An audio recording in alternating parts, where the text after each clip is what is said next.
Well, welcome back, everyone, to this afternoon session. It's going to be 3 talks. First one on construction of early embryos in mammals. The second one on construction of embryos in fish. And finally, we will terminate this symposium with a talk on how to keep these embryos running in culture, in vitro. So the first speaker is Nicolas Rivron from Vienna, and he's going to tell us about blastoids. Thank you, Denis. Thank you so much for bringing us together. What we are interested in the lab is how the mammalian embryo shapes itself in order to implant inside the uterus. And the reason why we are interested in this is because this moment of implantation is, in fact, the bottleneck of human pregnancy. There are many failures that happen at this very specific time point. To give you an idea, about 50% of fertilized eggs fail to develop, and out of those 50%, 75% are failing at this moment of implantation. So this is a critical moment that is, we think, quite interesting to study, and how and why there's such a fragility that happened at this moment of implantation, and how it arises during evolution is absolutely not known, but clearly this is not the case for all mammalians. There are some mammalians, for example the mice, that are very efficient at implanting their embryos. We could imagine that at some point during evolution, this fragility that is specific to human might have played a role to increase fitness by decreasing the number of pregnancies, decreasing the number of progenies. But clearly nowadays, this is leading to all kinds of medical problems, including infertility, early pregnancy loss. And also, this moment of implantation is leading to, is the root of suboptimal fetal development that has very important consequences in adult life. There's a whole field of epidemiology that's called the developmental origin of health and diseases that is quite firm now, and that shows that suboptimal fetal development is actually like impacting how you develop cardiovascular disease, for example, 50 years later. And this is all rooted in those first weeks of embryology. So to answer this type of questions, of course, we would need very large numbers of human embryos, which is absolutely impossible. So we came up with an alternative in the shape of stem cells that self-organize into the structures that are quite similar to the pre-implantation mammalian embryo, which is called the blastocyst, and which we called blastoids. And I would argue that this approach will allow us to truly and deeply understand those phenomena of early embryogenesis. So just for the sake of vocabulary, I just wanted to make a couple of explanations. So this is the first fertilized egg. It's going to form a genetically unique cell, and this cell is going to divide into 2, 4, and 8 cells. And during those first moments, there is no lineage segregation, meaning that all the cells are more or less the same. There's fluctuations at protein and transcript levels. However, the cells have equal potential. The system is also very plastic. You can remove one cell and you can still form a full mammalian. And however, when the mammalian embryo switches from 8 cells to 16 cells, then there's a very clear event that happens where the cells on the outside are going to become trophoblasts. These are the green cells that you see here, and these are the cells that are going to form the placenta. And inside, you're going to see a cluster of pluripotent stem cells that are going to form the fetus and also some extra-amniotic tissues. So this is the first lineage segregation. And once this happened, the structure can evolve into our structure of interest, which is called the blastocyst, and which is formed with a fluid-filled cavity, here, surrounded by trophoblasts that is an epithelium that is called the trophectoderm. And inside, we got an inner cell mass. And this inner cell mass very rapidly forms 2 cell types, The first one is those red cells. These are the epiblasts, and they are going to form the full fetus. And those ones are the primitive endoderm cells, and they are going to align here, and these are going to form the yolk sac. And at this point, the whole structure is ready to implant inside the uterus. But what we can do is to harvest it, put it in culture, and to expand the stem cells that it contains. And we can do this with LIF, leukemia inhibitory factor, in order to give rise to those embryonic stem cells. And we can also use FGF4, that was discovered by Janet Ronson in 1998. And in that case, you don't expand the embryonic stem cells, but the trophoblast stem cells. And these are stem cells, of course, you can massively expand them in 2D, you can genetically edit them, you can differentiate them. And they are frozen in time, and the best clue is that you can re-inject them into a blastocyst, and they are going to contribute to the fetal or the placental part. So this was all well established, and so what we did in our case is to combine those two stem cell types and to find the conditions under which they are spontaneously organizing into a structure that is very similar to the blastocyst and that we call blastoids. Now, of course, we can generate very large numbers of those, and I'm not coming back to the technical advantages of such embryo models, but this definitely helps us to better understand the principles undergoing during development. So these are blastoids in real life, and you can see that they are well aligned, and the reason for that is that we actually use those microwells in order to precisely pull a specific number of cells. So we first pull the embryonic stem cells that are going to cluster, and then on top of them we put the trophoblast stem cells, and they are going to coat them. And if we have a specific ratio and specific numbers, especially 8 embryonic stem cells and about 20 trophoblast stem cells, then we have 70% of those microwells that contain a blastoid. And those are free-floating structures. They are not attached, so they're just 3D structures that are deposited on top of the surface. And what you can first observe here is that when you shift away from those absolute and numbers and those ratios, the efficiency is dropping tremendously. So this is first a physical principle that you must have a core of embryonic stem cells that is properly coated by trophoblast stem cells. That's quite obvious that you must come up with specific ratios, but there's also a stoichiometry here. And when we dose those embryonic stem cells inside, we see like all kind of morphometric parameters that are changing. And so these are blastoids that we can pick them up from the microwells, and it was quite exciting at that time because this is in fact a model of the full conceptus. It comprises the epiblast, but also the trophoblast that are going to form the placenta normally, and the primitive endoderm that are actually arising from those cells. In the first protocol, actually the primitive endoderm was underdeveloped. I will come back to this. But because this is like a full structure, we can transfer it back into a uterus. And this is what we did here. And you can see that the uterus is reacting by forming this cocoon that is called the decidua. And this is the normal reaction of the uterus. And of course, we cracked open those decidua after a couple of days. And those cells are proliferating, differentiating, the structure is elongating, but the structure is disorganized. And clearly, nowadays, absolutely nobody has formed a mouse out of a blastoid. A lot of people are trying, but nobody could do it until now.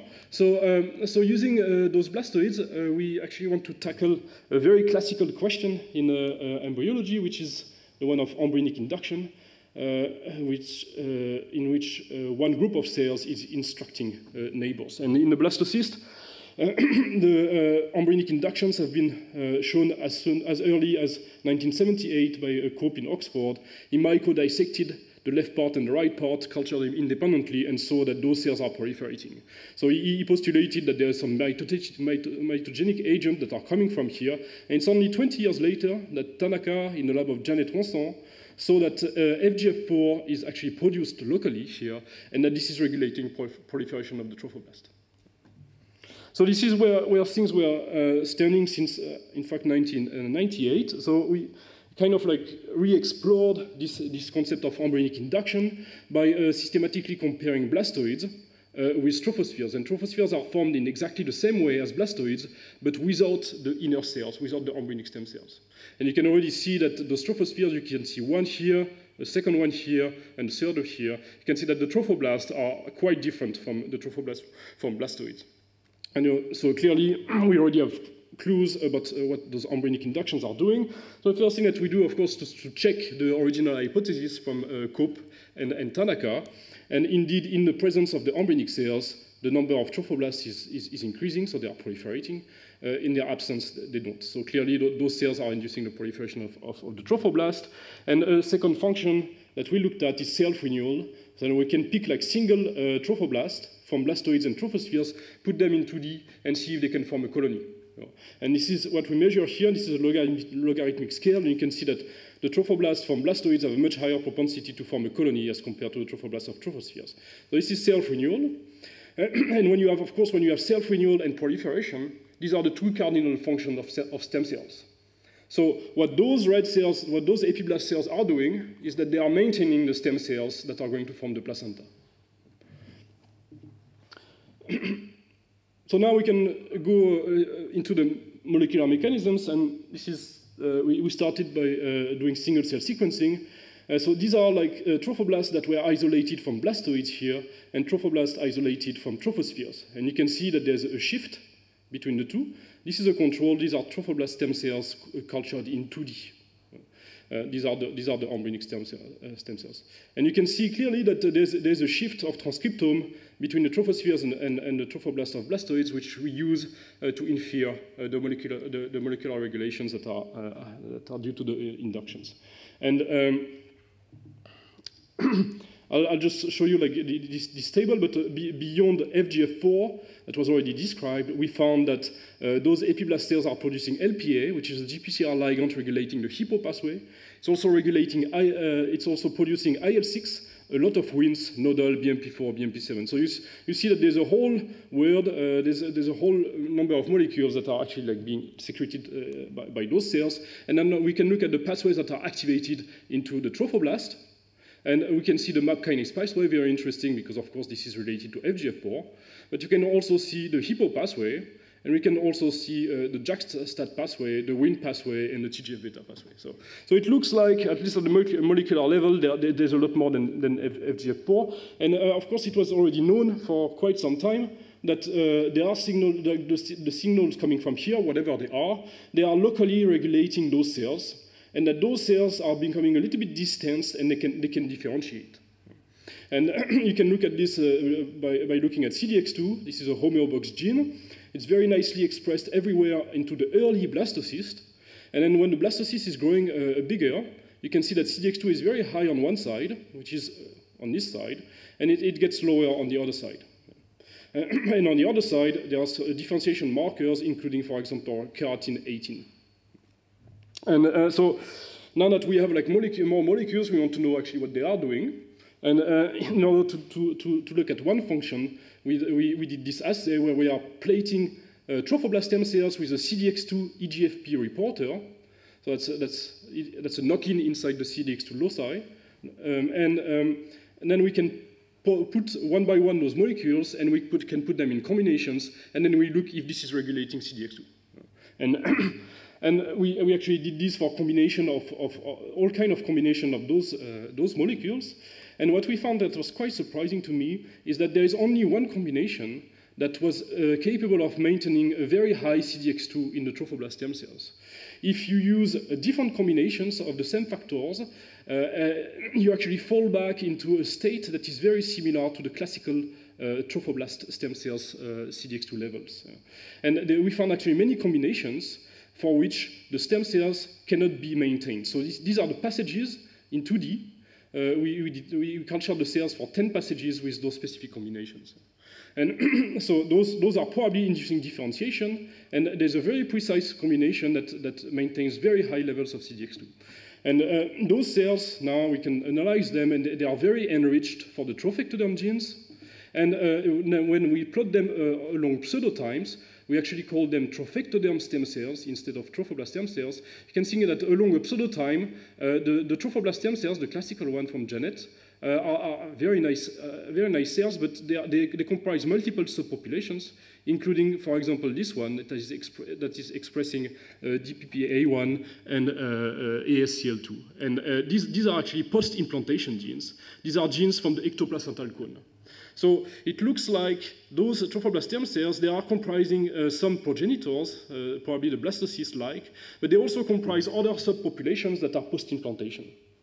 And now what we do, if we expose the trophoblast stem cells to a very precise combination of molecules coming from the epiblast, we maintain those trophectoderm stem cells that start expressing a new set of genes, including KLF5 and TAD4. This was quite interesting for us because these are the two knockouts. When you erase that gene, you cannot form a trophectoderm. And to my knowledge, these are the only two ones. And of course, the pseudotime, you can see, is like lower as compared to trophoblast stem cells as compared to differentiated stem cells. So this is pointing at the fact that those cells are a little bit earlier in time and that they start expressing other type of genes. And we can also look at their colony formation efficiency. It's much higher as compared to, 2 times higher as compared to trophoblast stem cells. We can derive trophoblast at a much higher rate using this new cocktail as compared to the classical cocktail, which support the idea that those molecules are active during the blastocyst stage. And we are actually preventing the formation of those differentiated cells, those keratin 8 cells. So we have about like 15% normally in the trophoblast stem cells, and we get pretty much 0% in the trophectoderm stem cells. So those molecules are here to maintain very high levels of self-renewal locally and to prevent the differentiation of the trophoblast. And of course, when you think about the embryo, the idea is that the embryo is using this optimal set of factors in order to maintain very high self-renewal in this region, and that when the embryo is changing geometry and changing shape, those factors that are coming from here are going to maintain very locally a stem cell niche in this region, and as soon as you get away from it, you fall into a suboptimal state that allows you to differentiate. And this is, of course, very important because you must form all those differentiated cells that are supporting the embryo. So those factors are clearly regulating the growth. FGF4 was already known. We add up on top of this. And of course, this is to maintain the stem cells here. And those stem cells are the ones that are going to form the full placenta. And we came up, along the way, we actually came up with a second function for those embryonic inducers that we had not seen before. And I'd just like to present it to you here. So when we put the blastoids into the uterus, I told you that they form those cocoons, those decidua.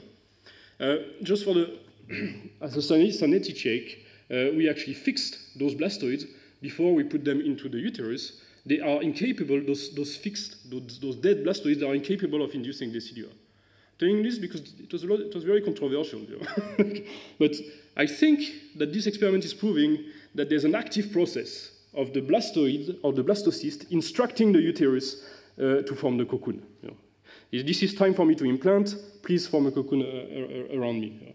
And this is confirmed by this experiment when we actually can transfer blastoids or trophospheres. Those trophospheres, they are more differentiated, they proliferate less, they self-renew less, and they are incapable of instructing the uterus. So they can actually stick, they're actually very sticky. They can stick to the uterus, but they cannot tell the uterus to form the cocoon. So this experiment is suggesting that, in fact, it's those cells that would be instructing the uterus. And what we can do, because we know that, because now we have those trophectoderm stem cells, we can also do the transfer, and you can see that this is blastocyst using the same procedure. About 40% of the blastocysts are forming a decidua. In our original protocol, it was 8% for the blastoids, and now when we have trophectoderm stem cells that have higher CDX2 levels, we have 20%. So it looks like this is improving, and now what we can do is to only regulate CDX2, this homeobox gene, and when we dox those blastoids, we can also, those blastoids acquire a much higher competency to instruct the uterus. So it looks like this instruction is going through CDX2. And so we looked into what CDX2 binds to, and we actually found that it binds to many things, but among them Win7b and Win6 that are clearly present in the trophectoderm and in post-implantation trophoblast, and that when we knock out Win7b and Win6 only in the trophoblast and form the blastoids, those blastoids have a lower capacity to form the decidua. Here we are measuring the diameter of these decidua. We are dropping by 10 to 20%. Just a small reminder, this means like that the volume of the sphere is divided by 2. So that's actually very significant. So we came across this second function that is, we don't know which one is regulating it, but it goes through CDX2, and that secretes Win6 and Win7b that is instructing the uterus to form the cocoon. So this is the second function, and we actually came across a third function, which is this one. So here we are measuring the diameter of the blastoid or the trophosphere, and what we see is, so this is the diameter of a blastoid, and this is the diameter of a trophosphere. It's smaller, and then what we can do is to replace the embryonic stem cells by the factors that they produce. And we can dose BMP4 and nodal on top of those trophospheres. And when we measure the diameter, you can see that the diameter is increasing for BMP4 very clearly, very significantly also for nodal. And the two together, we almost get a rescue. And so the first thing that we did is to count the number of cells. The number of cells is absolutely flat. So those factors are not regulating proliferation, but we can do a knockout only in embryonic stem cells, and you can clearly see that you're decreasing the size of the cavity. And we found out that it's regulating CDX2 and KLF6, tight junctions and epithelial junctions. So we think that nodal is actually regulating those tight junctions to seal the trophectoderm. And we can knock out KLF6 only in the trophoblast stem cells. We get a small cavity also. So we're coming to the model that, in fact, those factors, you can see that this is a wild-type trophosphere. We can increase the size with those two factors. Trophospheres with KLF6 knockout are smaller, and they are incapable of responding to it. So we think that overall, those inductions are also here to regulate the epithelial morphogenesis, to seal this epithelium and allow it to pump water so that it can swell like a balloon. And this is very important, of course, because by swelling, you actually distance those cells from the embryonic inducers, and those cells can now differentiate and become sticky. And these are the sticky cells that are attaching to the uterus. So this is the first axis that appears, that is extremely important to maintain the stem cells on one side and attach to the uterus on the other side. This is a beautiful picture taken by Anne Sutherland, and you can see that this is a blastocyst that is implanting into the uterus via the opposite side as compared to the epiblast, those sticky cells. So overall, what we understand is that those extraembryonic tissues and organs that we all know of are very important for later development in order to nurture the growth of the fetus. But what we and others are thinking now is that at the very early stage, it's actually the opposite. It's those epiblast cells that are putting a lot of effort into instructing the development of those cells here. And it's doing so in order to invest on its future by making the sticky cells here to implant the uterus and the stem cell of the placenta in order to form the structure. So of course we got very interested into whether the same principle is happening in human. And one reason why we got so interested in this is because I told you that the sticky cells of the mouse are on this side. It turns out that the sticky cells of the human are exactly on the other side. It's very strange, but during evolution there's a 180 degrees flip of the axis, and now human embryos started to implant via this side. And you can imagine that this might have had very important consequences on how the embryo is implanting and how this is interacting with the uterus and how the whole thing is taking shape afterward. So in order to do this, we did human blastoids, and we used naive human embryonic stem cells. These were developed by Austin Smith. It's the PXGL culture. And you can see that when we triply inhibit the ERK, TGF-beta, and Hippo pathway, the cells know what to do, and they actually form blastoids very efficiently. We did it with 5 cell lines, and we got more than 80% of the microwells that are forming those structures. And those structures are very nicely organized. You can see that they got quite tight numbers and quite tight ratios of cells. We get the epiblast cells, the trophoblast cells, and the primitive endoderm cells. And we can check by single cell sequencing what those cells are. So these are the naive cells to start with in 2D. And then you can see that between 24 and 60 hours, those cells are forming 2 cell types. The first one is transcriptionally very close to the naive embryonic stem cells, and this is the epiblast of the blastoid. And the second one is the trophoblast.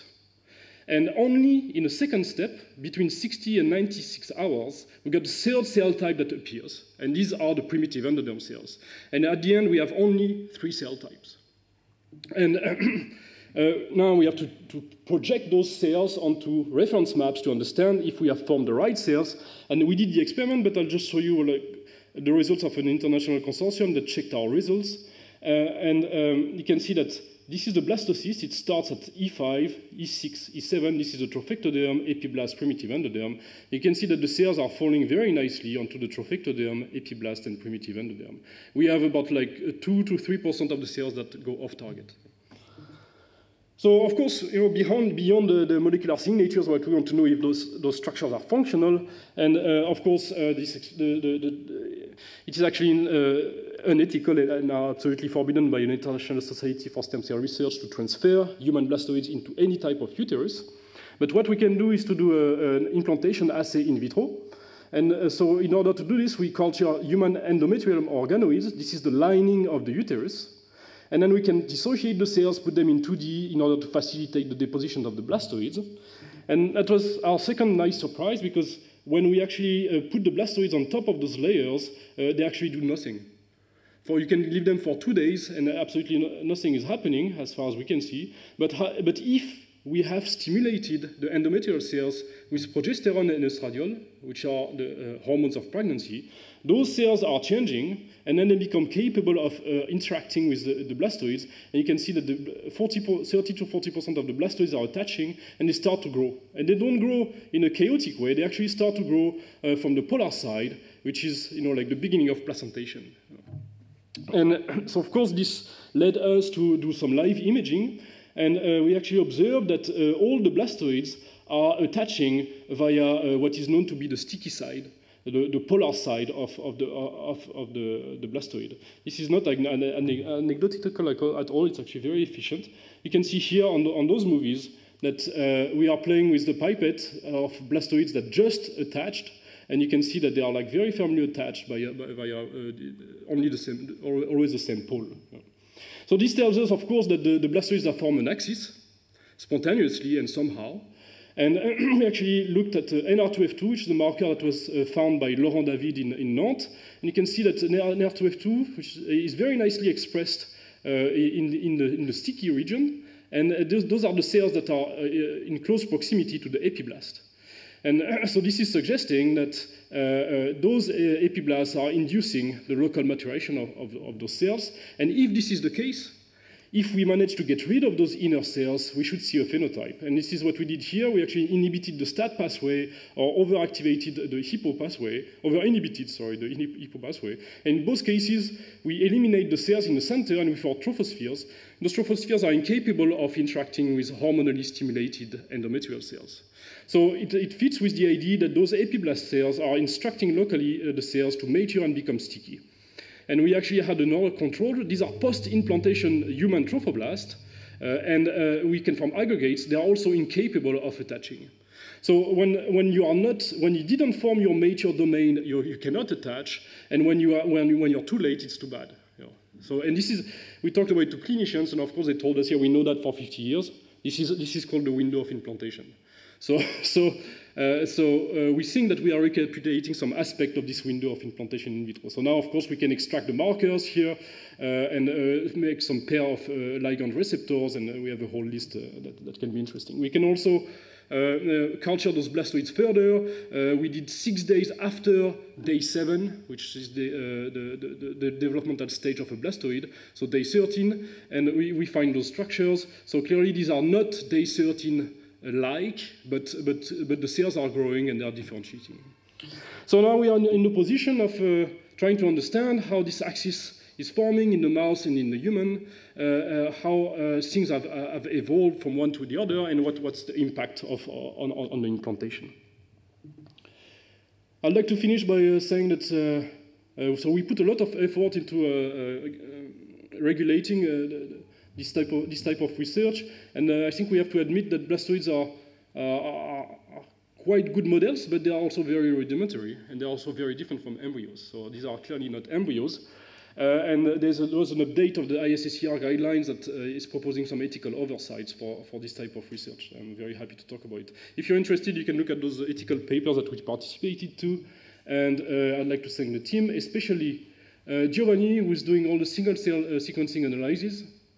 Jinu, who did the mouse trophectoderm stem cell part, and that will come out in the next few weeks. And then we have Alok, who did the human blastoid along with Haru and with Haydar. And Haydar put actually the effort into the implantation assay. And that's it. Thank you very much.